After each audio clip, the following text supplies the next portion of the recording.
Educational studies and system, जो कि CC 5 paper है, इसमें सेकेंड यूनिट है आपकी एजुकेशन एज इंटरडिसिप्लिनरी अप्रोच।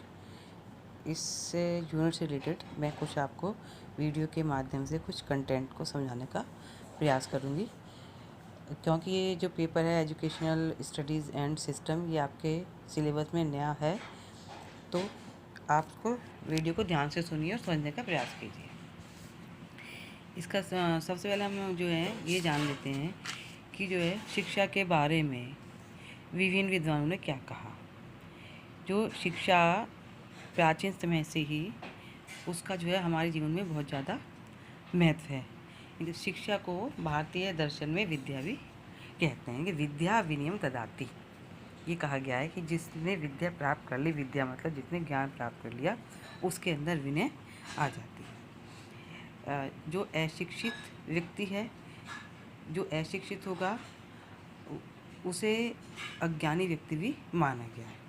लेकिन ये जरूरी नहीं कि जिसे प्रॉपर वे में शिक्षा ना मिले उसे किसी चीज़ का ज्ञान होगा ही नहीं।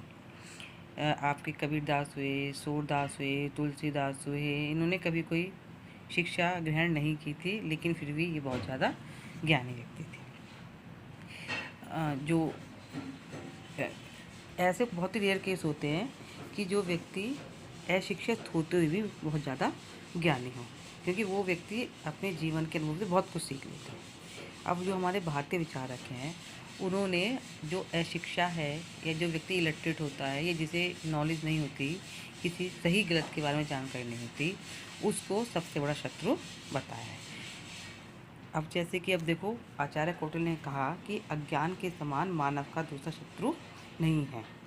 जिस व्यक्ति को ज्ञान नहीं है, नॉलेज नहीं है, यहाँ ज्ञान का मतलब ये है सही गलत के बारे में जानकारी नहीं है, उससे बड़ा शत्रु कोई हो ही नहीं सकता। इसी तरह आपके जो शेक्सपियर थे, जो कि एक पोएट भी रहे थे, उन्होंने कहा अज्ञान अंधकार का प्रतिरूप है। क्योंकि जैसे अंधकार में हमें पता नहीं था चीज़ें सही गलत क्या हैं, उसी तरह जो अज्ञानी व्यक्ति होता है उसके लिए अंधकार के समान ही उसका जीवन है। इनके अज्ञानी व्यक्ति को हम अंधकार का एक प्रतिरूप कह सकते हैं। आप अंधकार को समझ लीजिए या किसी अज्ञानी व्यक्ति से मिल लीजिए, समझ लीजिए दोनों सेम है। अब इस तरह प्लेटो का कहना था अज्ञान समस्त विपत्तियों का मूल कारण है, अज्ञानी रहने की अपेक्षा जन्म लेने ला ही अच्छा है। प्लेटो जो बहुत बड़े दार्शनिक भी हुए और शिक्षाविद भी हुए, लगभग वेस्टर्न फिलॉसफी में 15वीं शताब्दी तक जो इन्होंने शैक्षिक उपदेश दिए थे, शिक्षा के बारे में जो विचार दिए थे, वो चलते रहे। 15वीं शताब्दी के बाद शिक्षा का स्वरूप बदला। इन्होंने कहा अज्ञान समस्त विपत्तियों का मूल कारण है।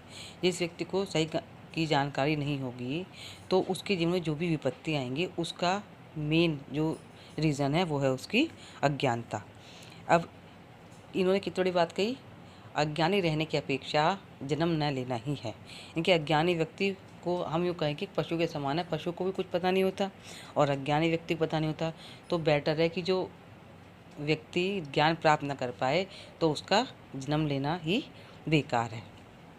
इसी तरह हमारे वेद व्यास हुए, उन्होंने कहा कि ज्ञान जीवन के सत्य का दिग्दर्शन ही नहीं कराता, अपितु वह व्यक्ति को चलना, बोलना, व्यवहार करना भी सिखाता। बहुत ही स्वाभाविक सी और बहुत ही व्यवहारिक डेफिनेशन कि जो भी जीवन का सत्य है उसको जो है वो पता तब चल सकता है हमारे जीवन का सत्य क्या है, जब हमें जीवन के नॉलेज हो, सत्य की नॉलेज हो, सत्य क्या है, जीवन क्या, इसके बारे में जानते हो। और जो ज्ञानी व्यक्ति है, यानी कि जो शिक्षित व्यक्ति है, आपको कैसा व्यवहार करना है, आपको कैसा चलना है, बोलना है, ये सारी चीज़ें आपको तभी आ पाती हैं जब आप ज्ञानी होंगे या आप शिक्षित होंगे। तो ये जो कौटिल्य हुए, शेक्सपियर, प्लेटो, वेदव्यास, इनके तक बहुत सारे लोग थे जिन्होंने अशिक्षा या अज्ञान को व्यक्ति का सबसे बड़ा शत्रु बताया है कि अगर आप शिक्षित ही नहीं होंगे तो आप जो है जीवन में कुछ कर ही नहीं पाएंगे। शिक्षा को जीवन का सबसे बेशकीमती और बहुमूल्य धन माना गया है। अगर व्यक्ति ने शिक्षा प्राप्त कर ली तो व्यक्ति को जीवन में किसी चीज़ की कमी नहीं रहती। ऐसा जो है हमारे दर्शनों में भी कहा गया है, हमारे शास्त्रों में भी कहा गया है। यदि व्यक्ति यूँ समझे, यदि व्यक्ति बहुत ही उसकी पर्सनैलिटी अच्छी है, वो सुंदर है, वो बहुत ही धनवान भी है और उसे किसी अच्छे कुल में उसने जन्म भी ले लिया, लेकिन अगर उसे शिक्षा प्राप्त नहीं हुई तो वो व्यक्ति, उसकी रूप, उसकी सुंदरता, उसका धन बेकार है। लोग जो हैं कुछ समय के लिए तो उसके पास जाना पसंद करेंगे, लेकिन धीरे धीरे जो और व्यक्ति हैं वो उसके पास जाना पसंद नहीं करेंगे। इनके क्या हुआ, कुछ चीज़ जो देखने में सुंदर लगती है लेकिन उसमें गुण होते ही नहीं। तो इनके फूल होता है किशंकु का फूल, सुगंध विहीन। वो फूल देखने में बहुत सुंदर लगता है लेकिन वो गंधहीन नहीं होता। तो जैसे लोग देखते हैं, फूल के पास जाते हैं, दूर से आकर्षित हो जाते हैं कि बहुत अच्छा है, लेकिन जब जाके देखते हैं गंध नहीं, तो वो फूल उनके लिए बेकार। इसी तरह अगर कोई व्यक्ति अशिक्षित होगा, अज्ञानी होगा, उसके बाद चाहे कुछ भी हो, कुछ भी चीज़ हो, क्योंकि उसे व्यवहार करना ही नहीं आएगा, तो कोई भी व्यक्ति उससे मिलना पसंद नहीं करेगा। अब जान लेते हैं कि शिक्षा का अर्थ क्या है। ये आप बीएड में पढ़ चुके हैं। शिक्षा को हम अगर अंग्रेजी में बोलते हैं एजुकेशन, और ये जो एजुकेशन है इसे 3 चीज़ से डिफाइन किया गया। एक तो एजुकेटम कहा गया, एक एडुसियर कहा गया और एक एडुकेयर कहा गया। इनके एडुकेटम का मतलब टू ट्रेन, एजुसियर का मतलब टू लीड आउट और एडुकेट का मतलब टू रेस। लेकिन इसमें जो एजुकेटम है, टू ट्रेन, इस शब्द को सही माना गया। और क्योंकि इसका जो अगर हम संधि विच्छेद करें, एजुकेशन का मतलब ई प्लस ड्यू को पढ़ते इसे ए प्लस ड्यू को। ए का मतलब अंदर से, ड्यू का मतलब आगे बढ़ाने के अंदर जो भी हमारे अंदर शक्तियां हैं, जो भी हमारे अंदर गुण हैं, उन शक्तियों को या उन गुणों को बाहर निकालना, यही काम है शिक्षा का। क्योंकि शिक्षा क्या करती है, व्यक्ति का ऑलराउंड डेवलपमेंट करती है। जो वर्तमान में शिक्षा का स्वरूप चल रहा है वो बहुत ही ज़्यादा सिर्फ डिग्री ओरिएंटेड रह गया है। व्यक्ति सिर्फ डिग्री गेन कर रहा है, लेकिन उसको व्यवहारिकता आ ही नहीं रही है, आ ही नहीं सकती, क्योंकि वो उसको सिर्फ डिग्री के फॉर्म में गेन करने का प्रयास कर रहा है। शिक्षा के सिर्फ डिग्री प्राप्त करने का मतलब ये नहीं कि आप ज्ञानी हो गए। ज्ञानी आप तभी संभव है जब आप सही गलत के बारे में जाने, आप व्यवहार करना जाने। अब शिक्षा को अगर हम और ज़्यादा डीप जानना चाहें तो कुछ डेफिनेशन है, उनके माध्यम से हम समझ सकते हैं कि शिक्षा क्या है।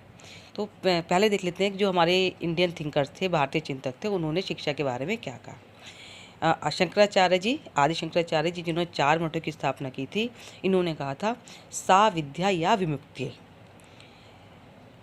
यानी कि शिक्षा वह है जो मुक्ति दिलाती है। मुक्ति मतलब हमें सही चीज़ की पहचान दिलाती है, हमें सत्य की पहचान कराती है, उसे उन्होंने कहा विद्या। शंकराचार्य ने कहा कोई विद्या शिक्षा के प्रति उन्होंने कोई प्रॉपर अपने दृष्टिकोण व्यक्त नहीं किए थे, लेकिन उन्होंने जो भी अपने दार्शनिक विचार दिए थे, ज्ञान के बारे में विचार जो दिए थे, क्योंकि इन्होंने ज्ञान मीमांसा के बारे में बात की थी, उसके माध्यम से जो भी निष्कर्ष निकल कर आया शिक्षा के प्रति, वो निकल कर आया कि सा विद्या या विमुक्ति, क्योंकि उसमें शिक्षा शब्द नहीं था, उसमें शब्द था विद्या। अब विवेकानंद जी ने कहा मनुष्य में अंतर्निहित पूर्णता को अभिव्यक्त करना ही शिक्षा है, यानी कि जो मनुष्य है उसके अंदर ही सब चीज़ निहित है, लेकिन उसके पर अज्ञान का पर्दा पड़ा रहता है, तो उसे पता नहीं होता कि मेरे अंदर ही सब है, मैं खुद ईश्वर का अंश हूँ, तो उसे पता नहीं होता। लेकिन हम शिक्षा के माध्यम से हम बच्चों को ये बताते हैं या उनको एहसास कराते हैं उनके अंदर क्या क्या गुण हैं और वो किस तरह अपने उन गुणों को बाहर निकाल सकते हैं। जैसे महात्मा गांधी जी ने कहा, महात्मा गांधी की जो थ्योरी थी वो 3H थ्योरी थी, हैंड, हेड और हर्ट। इनका मेन क्या था कि शिक्षा का अभिप्राय बालक और मनुष्य के शरीर, मन तथा आत्मा के बहुमुखी एवं सर्वोत्तम विकास से है। यदि कोई भी व्यक्ति है या कोई भी मनुष्य है, उसका शरीर, मन तथा आत्मा, अगर इनका हम डेवलपमेंट करें तो इनके शारीरिक विकास भी अच्छा हो, उसका मानसिक विकास भी अच्छा हो और उसका आध्यात्मिक विकास भी अच्छा हो, तो जिस माध्यम से उसका शरीर का, मन का, आत्मा का विकास होगा, वो शिक्षा सर्वश्रेष्ठ शिक्षा होगी। महात्मा गांधी जी का जो कहना था कि सत्य ही ईश्वर है, इन्होंने सत्य को ही ईश्वर कहा था, और इस सत्य ही ईश्वर है को प्राप्ति के लिए ज़रूरी है कि आप शरीर, मन और आत्मा तीनों तरीके से आपका विकास हो सके। नहीं तो इन्होंने कहा था कि शिक्षा प्राप्त करना ही साक्षरता नहीं है। मतलब आपने शिक्षा प्राप्त कर ली, आप साक्षर हो गए, नहीं।